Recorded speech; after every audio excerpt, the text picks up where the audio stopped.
کائنات فرماتے ہیں لا ورب العرش، تمام مخلوقات، کیونکہ تمام مخلوقات کو وجود بھی میرے حضور کا صدقہ ملا ہے۔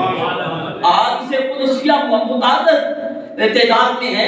رب ذوالجلال کہیں فرماتا ہے محبوب اگر آپ کو نہ بنانا ہوتا تو اس کلام کو بھی پیدا نہ فرماتا، محبوب اگر آپ کو پیدا نہ فرمانا ہوتا تو لوح و قلم کو بھی پیدا نہ کرتا۔ کہیں فرماتا ہے محبوب اگر آپ کو پیدا نہ فرمانا ہوتا میں اپنا رب ہونا بھی ظاہر نہ فرماتا۔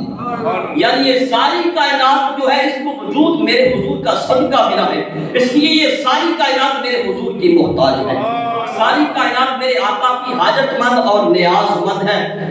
کوئی انسان ہو، حیوان ہو، چرند پرند، ملائکہ، جنات، حشرات اور حتیٰ کہ ابتدائی افریدش سے لے کر قیامت تک پیدا ہونے والی تمام مخلوقات اس میں شامل ہیں، حتیٰ کہ جد الانبیاء حضرت ابراہیم خلیل اللہ بھی ان میں شامل ہیں۔ اس لیے بریلوی کے تعداد فرماتے ہیں لا ورب العرش، جس کو جو ملا ان سے ملا، بڑھتی ہے کونین میں نعمت رسول اللہ، وہ جہنم میں گیا جو ان سے مستغنی ہوا، ہے خلیل اللہ کو حاجت رسول اللہ۔